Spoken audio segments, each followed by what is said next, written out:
নমস্কার বন্ধুরা, সোমা কিচেন বাংলায় সবাইকে স্বাগত। আশা করছি সবাই খুবই ভালো আছেন। আজ আমি নিয়ে চলে এসেছি গুজরাটের একটি জনপ্রিয় রেসিপি খামন ধোকলা। এখন আমাদের ওয়েস্ট বেঙ্গলেও অনেকেই খেতে পছন্দ করেন।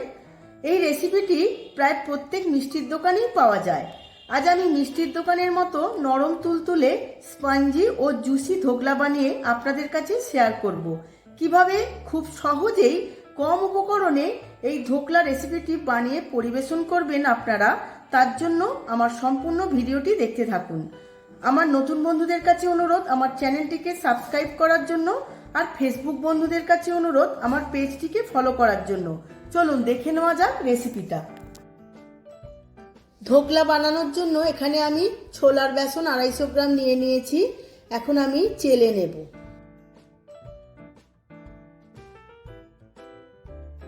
বেসনটা এখানে চেলে ব্যবহার করতে হবে, কারণ ব্যাটারটা বানানোর সময় কোনো রকম দলা না থাকে, একটা স্মুথ ব্যাটার তৈরি হবে।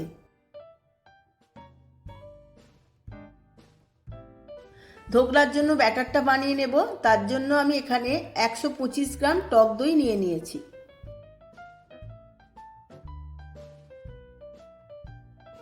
একশো 25 গ্রাম দইয়ের মধ্যে আমি 100 গ্রাম জল দিয়ে একটা ঘোল বানিয়ে নেব।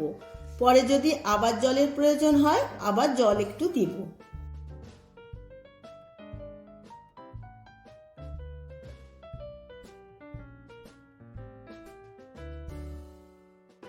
চেলে নেওয়া বেসনের মধ্যে দিয়ে দেব স্বাদ মতো নুন, 2 পিঞ্চ হিং আর অল্প একটু চিনি। আমি হলুদের ব্যবহার করলাম না। আর দেব 2 চামচ কাঁচা লঙ্কা আর আদার রস।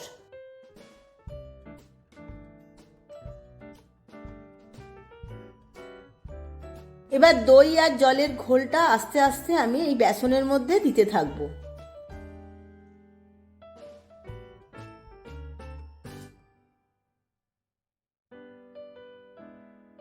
আরও একটু জল দেব। এইভাবে আমি ক্লকওয়াইজ বা অ্যান্টি ক্লকওয়াইজ আমি 5 মিনিট ফেটিয়ে নেব।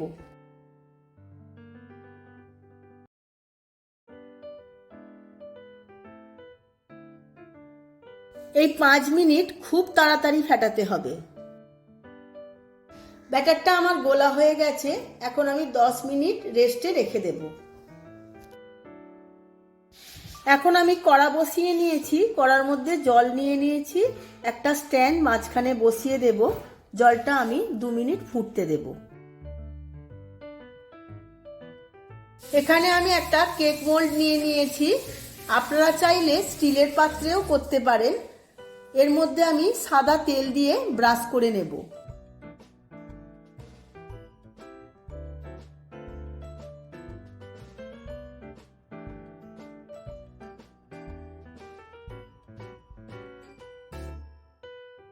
ব্যাটারটা 10 মিনিট রেস্টে রাখা হয়ে গেছে। এর মধ্যে আমি হাফ চামচ সাদা তেল দিয়ে দেব। সাদা তেলটা দেওয়ার ফলে ধোকলা খুব অয়েলি হবে। অল্প একটু মিশিয়ে নিয়ে এবার দিয়ে দেব 1 চামচ ইনো ফুড সল্ট।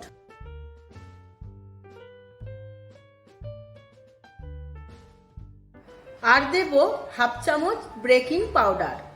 সমস্ত কিছু ভালোভাবে মিশিয়ে নেব। ব্যাটারের মধ্যে ইনো দেওয়ার পর বেশিক্ষণ রাখা যাবে না। দেখুন এখনই কেমন ফুলতে শুরু করেছে। তাড়াতাড়ি মিশিয়ে আমি কেক টিনের মধ্যে সমস্ত কিছু ঢেলে নেব। খুব ভালো করে মিশিয়ে নিয়েছি। এদিকে আমার জলটাও গরম হয়ে গেছে। এখন তাড়াতাড়ি করে আমি কেক টিনের মধ্যে সমস্ত ব্যাটারটা ঢেলে নেব।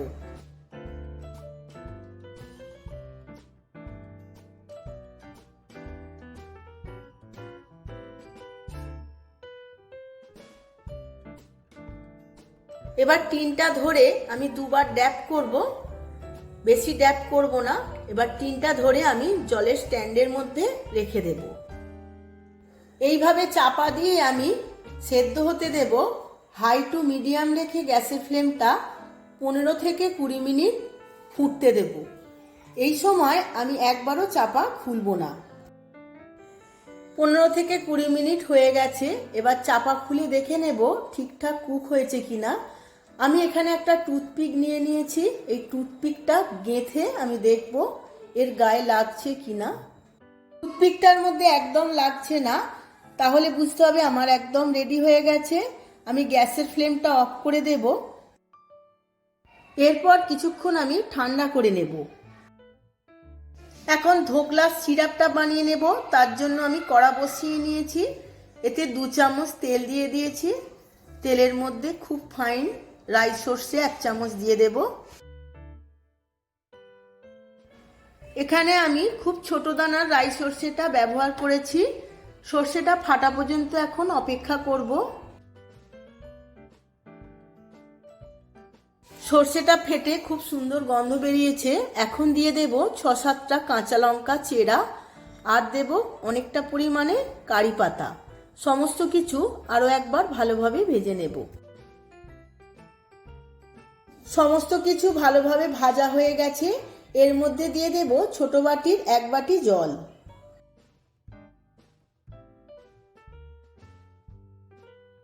এর মধ্যে দিয়ে দেব বড় চামচের 1 চামচ চিনি আর স্বাদ মতো নুন। চিনিটা অবশ্যই দেবেন। এরপর আমি 2 থেকে 3 মিনিট ভালোভাবে ফুটিয়ে নেব।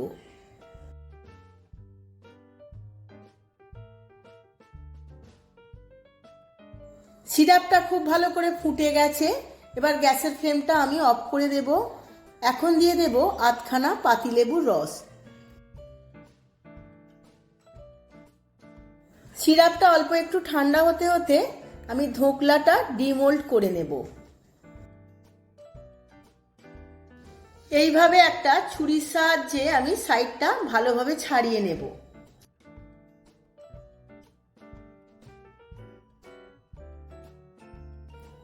এইভাবে সাইডটা ছাড়িয়ে নিলে খুব তাড়াতাড়ি ডিমোল্ড হয়ে যাবে। এখন আমি একটা প্লেট ওপর থেকে চাপা দিয়ে পুরো মোল্ডটা আমি উল্টে দেব।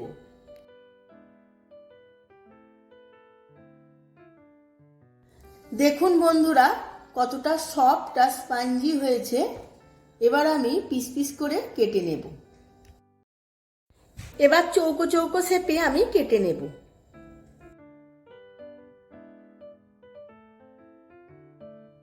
এতটাই স্পঞ্জি হয়েছে, খুব সুন্দর কাটা যাচ্ছে।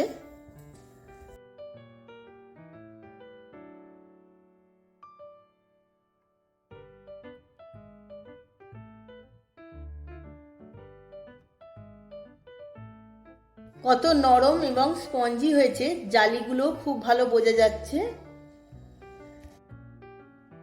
এবার হালকা গরম থাকতে থাকতে সিরাপটা আমি ওপর থেকে দিয়ে দেব।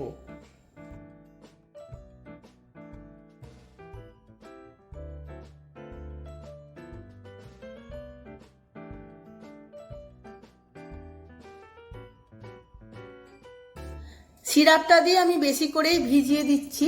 খুব নরম হবে, খেতেও খুব ভালো লাগবে। আমার রেডি হয়ে গেছে। আমি সার্ভ করে নিয়েছি।